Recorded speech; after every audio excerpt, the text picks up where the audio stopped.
Para que nós possamos entender melhor, esse é o momento em que Paulo estava sendo levado até a Itália, até Roma, para ser julgado. E a Bíblia diz que teve um momento em que esse navio, ele passa pela ilha de Creta, pelo porto de Creta, vem um vendaval muito forte, um tufão, e eles são levados até essa ilha, chamada Malta. A Bíblia diz que quando chega perto da ilha, o navio ele consegue parar, ele fica preso entre as pedras. E a parte de trás do navio ela começa a abrir. O texto no capítulo 27 diz que tinham 276 vidas no navio. E tem um momento de desespero, um pouco antes do navio naufragar ali em Malta.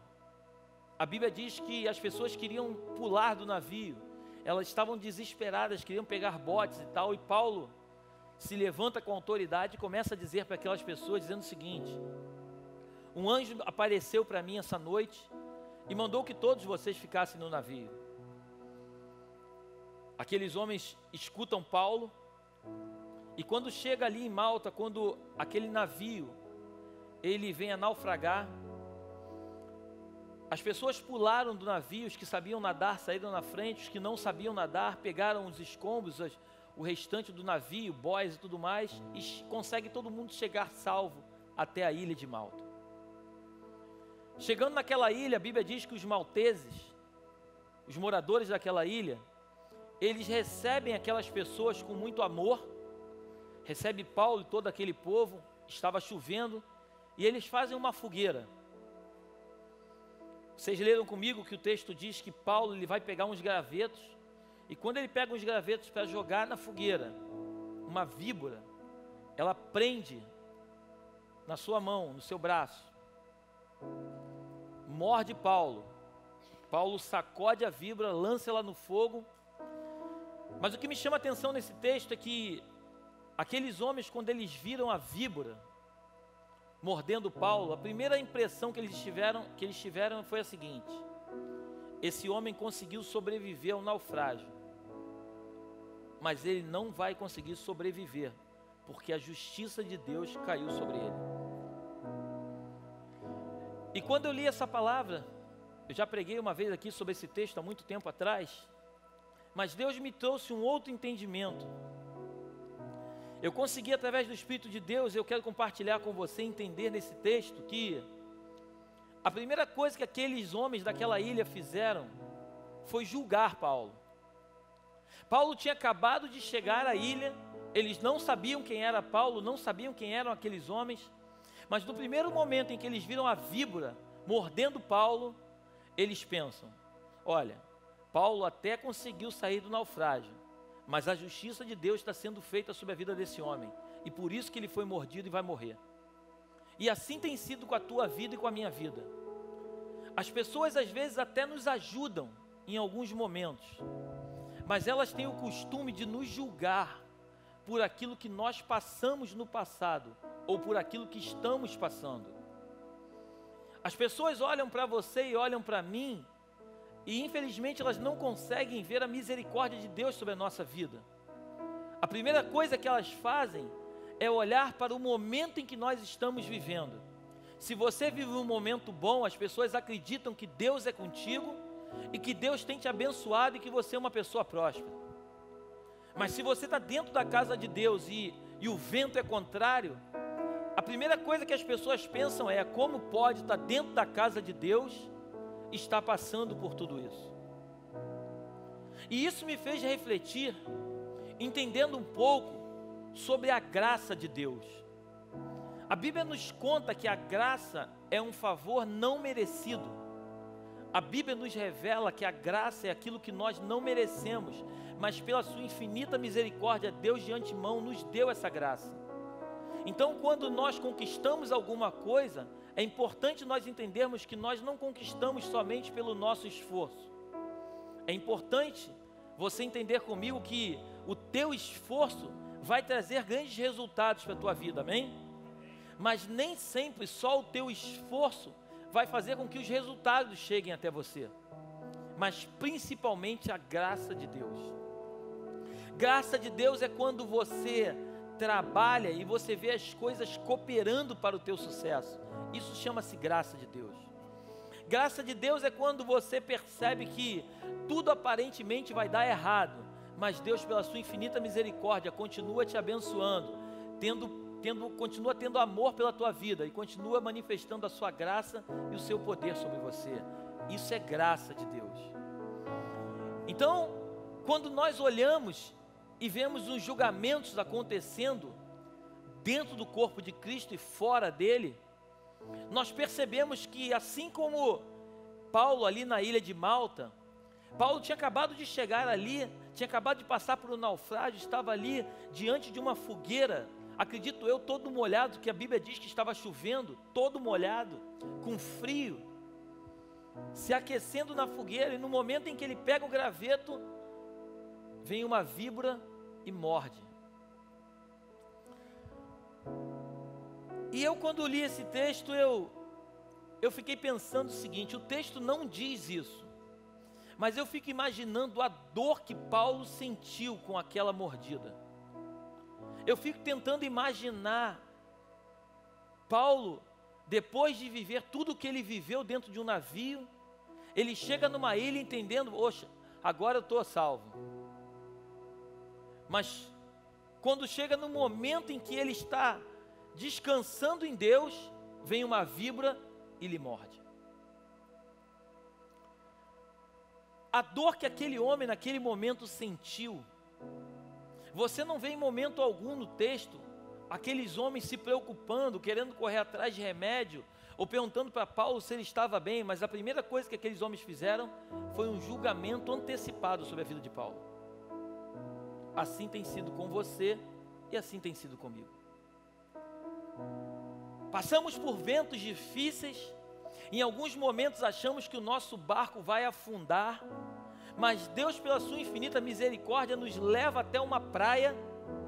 Quando nós chegamos e vamos estar diante de um refrigério, a primeira coisa que nós nos deparamos são as acusações que os nossos irmãos trazem até nós. Mas mediante tudo isso, eu fiquei imaginando durante toda a tarde, diante de todo aquele sofrimento de Paulo, você não vê em momento algum Paulo murmurando, você não vê em momento algum Paulo desesperado. A única coisa que Paulo faz é sacudir o braço, jogar a serpente no fogo e continuar como se nada estivesse acontecido. Porque Paulo sabia que tudo aquilo que Deus havia prometido precisava se cumprir na sua vida. Paulo tinha o entendimento de que tudo aquilo que ele estava vivendo era necessário ele passar por aquele processo para chegar até Roma e ser julgado de algo que ele não havia feito. E eu escrevi algo aqui e eu quero compartilhar com você. Depois de conseguir sobreviver a um naufrágio, Paulo chega a uma ilha chamada Malta e é recebido pelos malteses, onde eles acendem a fogueira para aquecer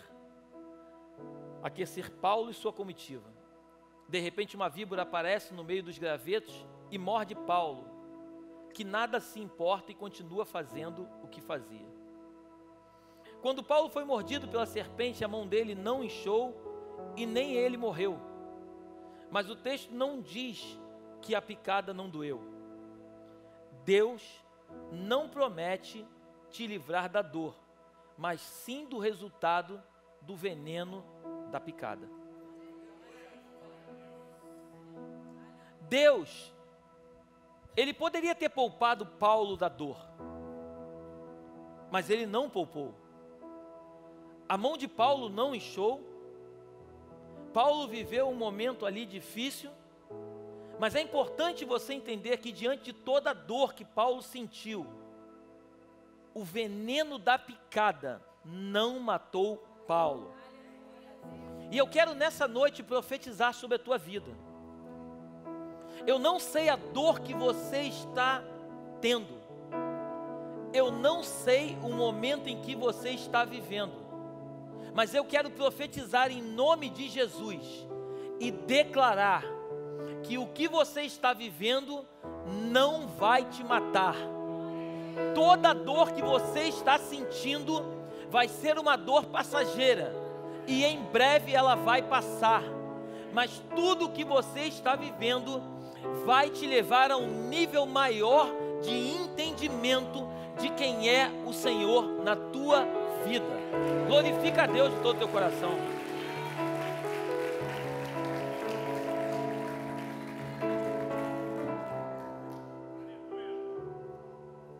Vão ter situações que vão doer muito,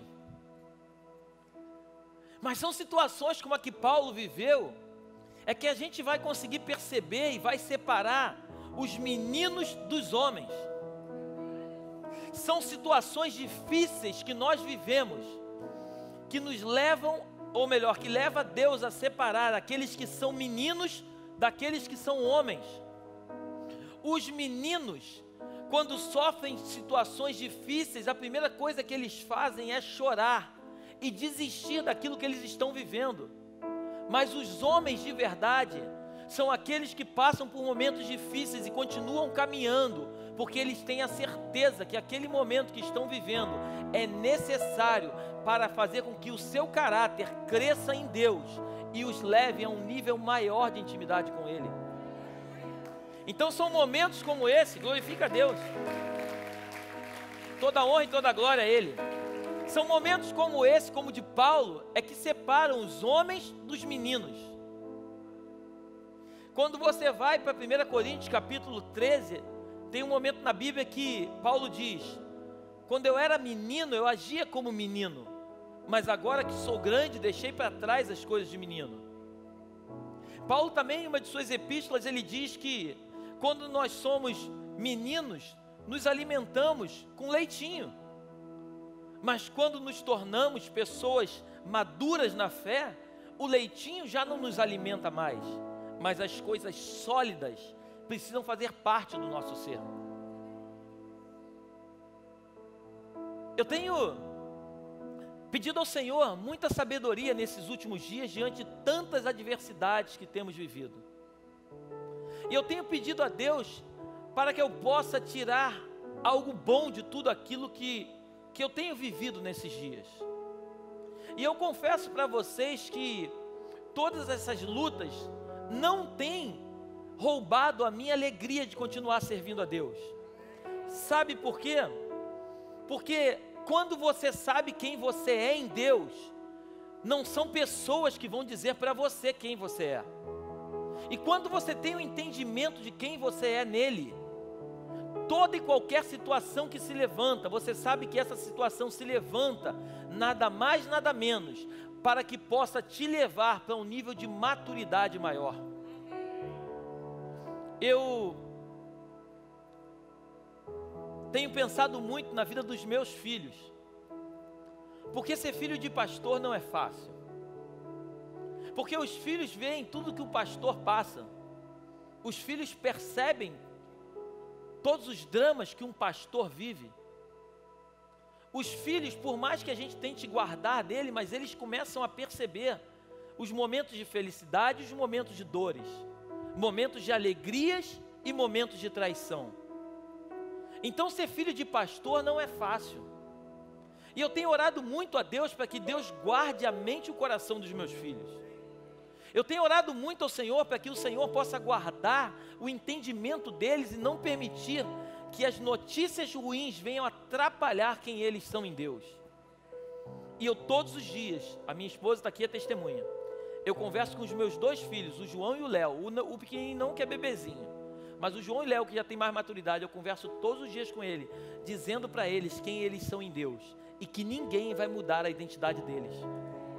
Porque quando eles entendem quem eles são em Deus, eles percebem que todos esses ventos que os seus pais vivem, são ventos que são necessários nós vivermos, para que o Senhor possa fazer a obra na nossa vida e através de nós. Porque Deus, Ele nunca vai poder fazer a obra na vida de pessoas que retrocedem. Ele só vai fazer uma grande obra na vida daqueles que avançam.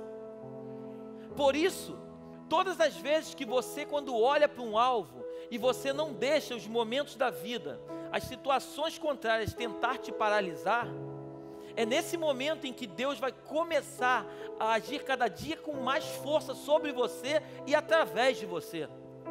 Porque Deus conta com pessoas nesta terra que queiram simplesmente responder a um chamado dEle. Deus, Ele nos ama incondicionalmente. É importante nós entendermos que nós fomos enxertados nesta terra com um propósito. Você não veio a esta terra por um acaso. Você não veio a esta terra simplesmente para fazer parte de um grupo seleto de pessoas. Mas cada um de vocês tem um propósito específico no reino. E você precisa entender isso. Mas pastor, até hoje ainda não entendi qual é o meu propósito. Busca e mergulhe em Deus, porque Ele vai te revelar. A Bíblia diz que é Ele quem coloca o querer e o realizar no nosso coração. Então, se todos nós temos um propósito, no momento em que você entende o teu propósito e você se agarra nele, independente dos ventos, independente do tempo ruim, você vai chegar até o teu destino, amém? É o que Paulo entendia. Paulo sabia que era necessário ele passar por tudo aquilo. Paulo se agarrou com aqueles homens. Tem um momento em que a Bíblia diz que os homens queriam pular do navio. Paulo fala: ei, não pula ninguém, porque se pular vai morrer.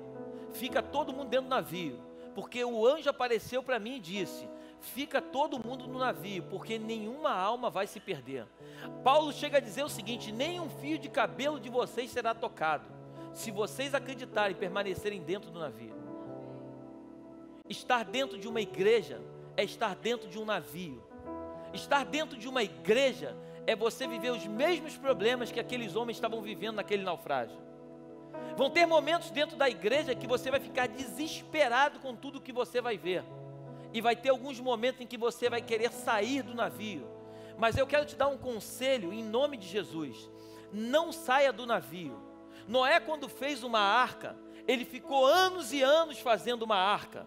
E depois da arca pronta, ele usou a arca somente uma vez e nunca mais usou a arca. Mas as pessoas que estavam dentro da arca, todas elas se salvaram da tempestade lá fora. Dentro daquela arca, eu fico imaginando o cheiro que estava dentro da arca, com aquela quantidade de bicho lá dentro, o barulho daqueles bichos lá dentro. Eu fico imaginando a confusão entre a família, eles brigando um com o outro, não aguentando, não conseguindo dormir. Mas uma coisa eu tenho certeza: independente do barulho, independente do cheiro, independente de tudo que parecia ser contrário, aquelas pessoas estavam no lugar mais seguro naquele momento. E quando você entende isso, você começa a olhar, não com o olhar de que lá fora é melhor, mas você começa a entender que aqui dentro foi o lugar onde Deus te colocou para que você possa fincar as suas raízes.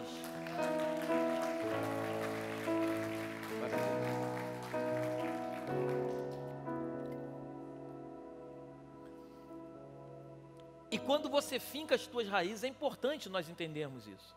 Quando as nossas raízes elas são profundas, minha esposa adora falar de plantas. Mas quando você vê uma palmeira, por exemplo, a palmeira, antes dela crescer para cima, ela cresce para baixo. A raiz de uma palmeira é tão profunda, mas tão profunda, que quando ela cresce, ela começa a crescer para cima. Quando ela cresce, ela chega um momento em que ela fica tão alta, mas tão alta, e os ventos vêm com uma força tão grande quanto a palmeira, mas você pode perceber que a palmeira ela não quebra. Por quê? Porque as suas raízes são profundas. Nós temos umas árvores aqui perto da igreja. Eu não sei que tipo de árvore é essa, mas sempre que tem uma chuva forte, essas árvores sempre caem.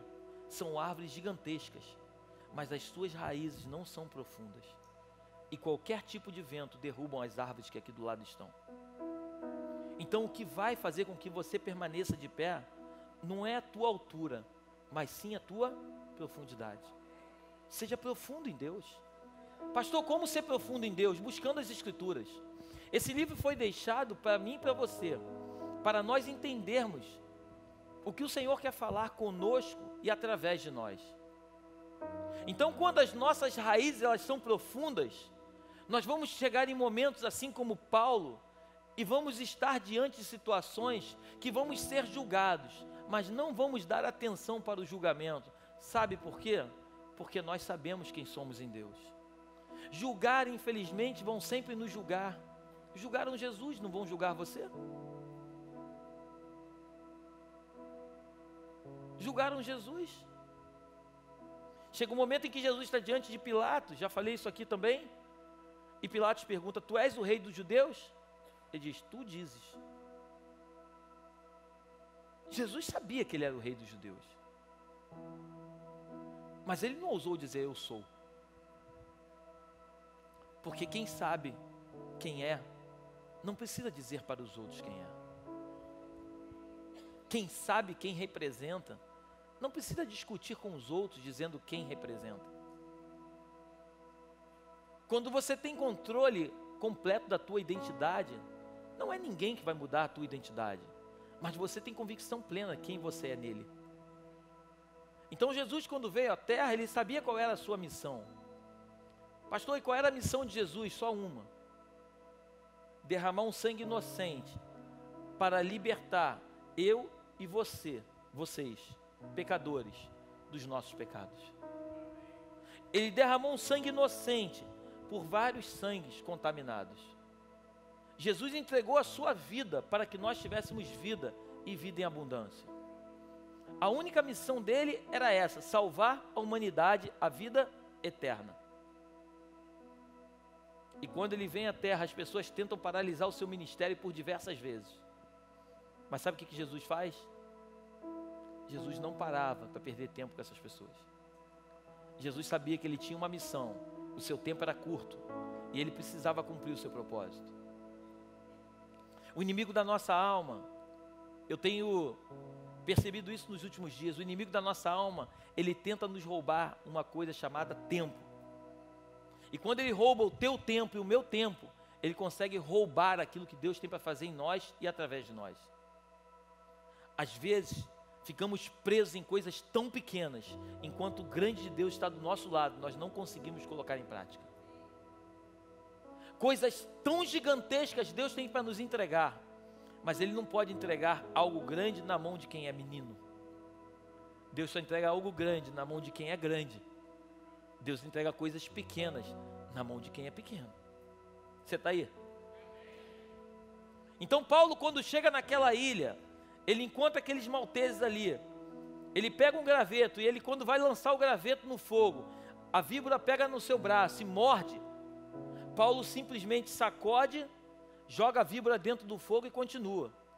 Mas o que me deixa impactado é que o texto continua dizendo que no primeiro momento, aqueles homens disseram que ele, como não tinha acontecido dentro do navio, ele estava pagando por aquilo que ele havia feito. Mas a Bíblia diz que aqueles homens, quando percebem que o tempo vai passando e que a mão de Paulo ela não inchou e Paulo não morreu, eles começam a conversar entre eles dizendo que Paulo era um Deus. Olha que loucura! Você vê que as mesmas pessoas que acusaram Paulo como se Paulo tivesse pecado, foram as mesmas pessoas que alguns minutos depois disseram que Paulo parecia ser um Deus. E eu creio no meu espírito que assim como tem falado de você, um dia vão falar completamente diferente daquilo que tem falado no dia de hoje. Sabe por quê?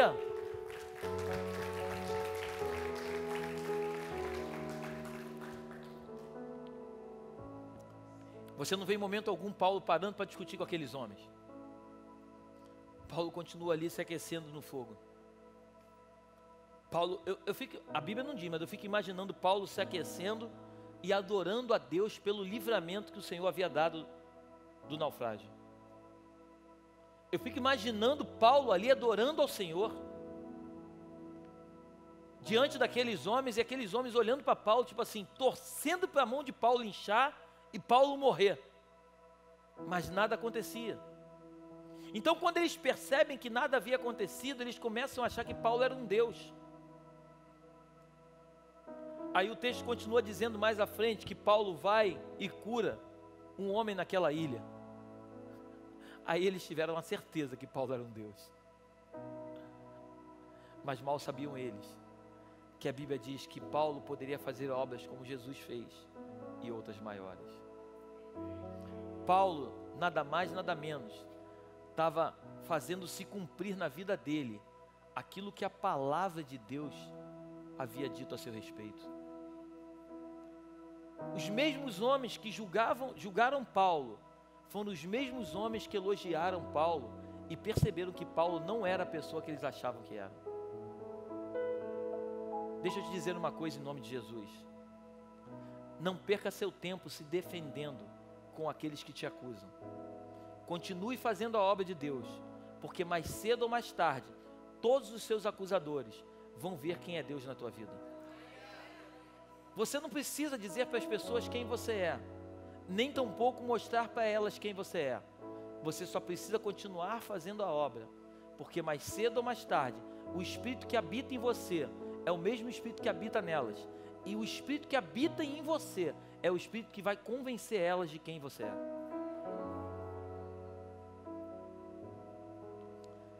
Nosso tempo hoje é curto. E eu quero fechar só a minha mensagem falando a história de um homem chamado Moisés. A Bíblia diz que Moisés, ele quando nasceu, havia um decreto sobre a vida dele. Todas as crianças deveriam ser mortas. Você já conhece a história? A Bíblia diz que a sua irmã Miriam lança ele no rio. Ele vai até o cesto, vai até a filha de Faraó. A filha de Faraó pega, Miriam corre, pergunta para ela se ela quer alguém que ajude a cuidar da criança. Ela diz que sim. Miriam vai lá e chama Joquebede, que era a mãe de Moisés. Ela vai até a filha de Faraó. Ela ainda recebe um salário para cuidar do menino. Então aquilo que parecia ser morte se transforma em bênção. Moisés é criado dentro do palácio. Moisés entende toda a cultura egípcia. Moisés entende tudo aquilo que ele estava vivendo, mas ele era um hebreu, presta atenção nisso, amém? Ele era um hebreu e ele entendeu tudo aquilo que os egípcios faziam. Tem um momento em que Moisés, ele passa no meio da rua, ele vê dois hebreus brigando, ele vê um egípcio brigando com um hebreu, ele pega esse egípcio, a Bíblia diz que ele mata esse egípcio, enterra. No dia seguinte tinha dois hebreus brigando, ele vem para separar a briga, e aí um deles diz o seguinte: vem cá, tu vai fazer comigo o que tu fez com o cara ontem, que você matou? Moisés fica desesperado, foge. A Bíblia diz que Faraó queria matar Moisés, Moisés foge. A Bíblia diz que Faraó morre, vem um outro Faraó. E tem um momento em que Moisés, ele é um hebreu, foi criado num palácio, amém? Hebreu, criado num palácio egípcio, entendia toda a cultura egípcia, mas um momento ele se encontra como um fugitivo. Então naquele momento, como fugitivo, a identidade de Moisés havia sido roubada. Deus havia colocado uma promessa sobre Moisés, porque Moisés, quando nasceu, já existia uma promessa para que Moisés libertasse o povo. Moisés seria o libertador. Os anjos sabiam que Moisés era o libertador, o diabo sabia que Moisés era o libertador, mas tem um momento em que Moisés, ele permite que a sua identidade venha a ser roubada, e ele age como um fugitivo. A Bíblia diz que ele vai cuidar das ovelhas na terra de Midian, ali dos midianitas. A Bíblia diz que ele fica 40 anos no deserto cuidando de ovelhas. Depois de 40 anos, você conhece a história melhor do que eu, a Bíblia diz que a sarça começa a queimar, mas ela não se consome. Deus se apresenta para Moisés e diz: ei Moisés, tira a sandália do teu pé, porque o lugar que tu está é um lugar sagrado. Deus começa a falar com Moisés e diz: ó Moisés, eu vou fazer com que você liberte o meu povo. Moisés, sem entender nada, Moisés é pego de surpresa, depois de 40 anos.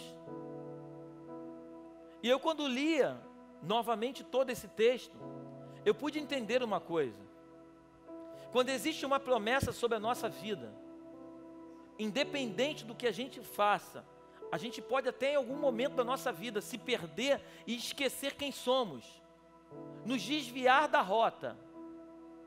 Mas aonde nós estivermos, o Senhor vai atrás de nós, vai dizer: ei Moisés, tu é Moisés, cara. Volta para onde eu mandei que você estivesse, porque você precisa libertar o povo. Eu não sei o que você tem vivido nesses dias. Eu não sei o que você tem feito, se você tem fugido da presença de Deus, ou se você tem se esquecido quem você é e o que Ele prometeu. Mas eu vim aqui para reafirmar aquilo que Deus falou contigo. Independente aonde você esteja, o que você está fazendo, aquilo que Deus prometeu para você, Ele vai cumprir. Porque Deus, quando promete alguma coisa para alguém, Ele é fiel para cumprir a sua obra. A única coisa que vai acontecer é, não sei se você vai levar 10 anos, 15, 20, 30, 40 ou 50. Eu não sei quanto tempo você vai se permitir ficar cuidando de coisas que Deus não te chamou para cuidar. Mas uma coisa eu tenho certeza, no momento certo, Ele vai voltar novamente para você e vai dizer: ei, volta para o lugar de onde eu disse que você deveria estar, porque é lá que eu te quero, e é lá que você vai livrar o meu povo. O teu chamado nesta terra é viver uma vida em abundância, mas o teu chamado nesta terra é pregar a palavra de Deus para toda e qualquer criatura. Pastor, mas eu não sou pastor. Você não precisa ser pastor para pregar a palavra. Você não precisa subir num altar para falar de Jesus para as pessoas. Você pode, dentro da tua casa, dentro da tua empresa. Certa vez eu falei aqui, tem pessoas que querem fazer missão. Pastor, eu quero fazer missão. Ah, quer fazer missão? Quero. Quer ir para onde? Quero ir para a África. Não consegue ganhar nem o teu parente que mora contigo. Como é que você vai para a África ganhar alguém? Não consegue dar um bom testemunho para as pessoas que estão do teu lado. O que você vai fazer na África? Você acha de verdade que antes de Deus te levar para a África, Deus não vai fazer um treinamento com você aonde você se encontra? Deus, Ele nunca manda alguém para um lugar que não está capacitado para fazer aquilo que Ele chamou para fazer. Deus não brinca de ser Deus. Talvez eu e você possamos até brincar de ser crente, mas Ele não brinca de ser Deus. Ele tem o conhecimento do que está acontecendo e do que vai acontecer, porque Ele é um Deus presente em todos os momentos. Então o que eu e você precisamos é compreender em primeiro lugar quem somos em Deus, porque quando você entende quem você é em Deus, nada nem ninguém vai dizer para você quem você é. Quando você sabe quem você é em Deus, eu volto a repetir, a dor, talvez Deus não tire da tua vida, mas eu garanto para você que Ele não vai deixar com que a picada e o veneno venha te matar. Glorifica a Deus.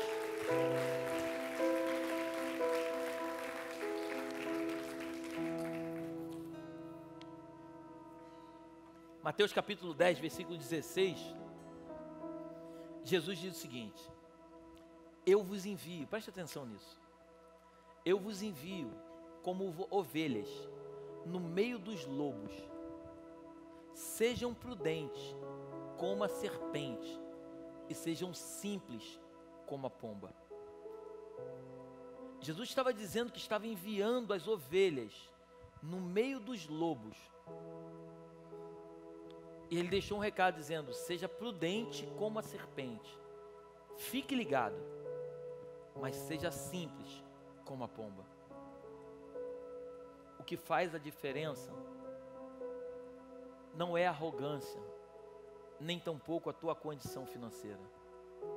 O que faz a diferença é a tua simplicidade.